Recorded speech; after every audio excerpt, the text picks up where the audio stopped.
Today's the ninth day of Advent, and our story is Moses. We skip ahead a number of years now, having gone from Abraham to Isaac to Jacob to Joseph, and then Joseph's brothers and father moving to Egypt to be with him. And then generations later, when they've multiplied, the new Pharaoh starts to worry that there's so many Israelites in Egypt that they could overthrow him. And so he has them all enslaved. And that's where God re-enters the story to bring freedom to God's people. And to do that, God acts through the person of Moses, who encounters God in a burning bush. When Moses asks God who God is, what's God's name, God says, I am who I am. You tell the people that I am has sent you, that the God of your ancestors, of Abraham and Isaac and Jacob, has sent you, the I am. Which is why later in John's gospel, when Jesus uses so many I am statements about himself, I am the good shepherd, I am the way, the truth, and the life, I am the resurrection and the life, I am the gate, all these I ams are an indication of who Jesus is, the Messiah, the Christ, God, God's self.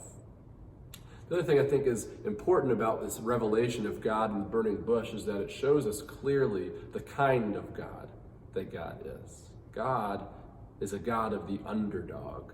God is a God who works for the oppressed people, who sides with those who are marginalized and those who are pushed aside, those who are voiceless, those who are enslaved.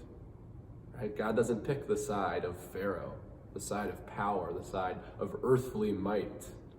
God sides with the Israelites, the oppressed, the slaves in Egypt. And God says, these are my people. This is where I can be found. And so that character of God is revealed here in this story, and it lasts throughout our scriptures and lasts throughout our lived experience as we see God in Christ continue to side with those who are outcast, those who are looked down upon, those who are not supposed to eat with or be with or reach out to. This is the character of our God, to side with those who no one sides with. A God of the underdog, a God of the oppressed, the vindicator of those who are outcast. This is our God. Remember that you are loved, and God's peace be with you.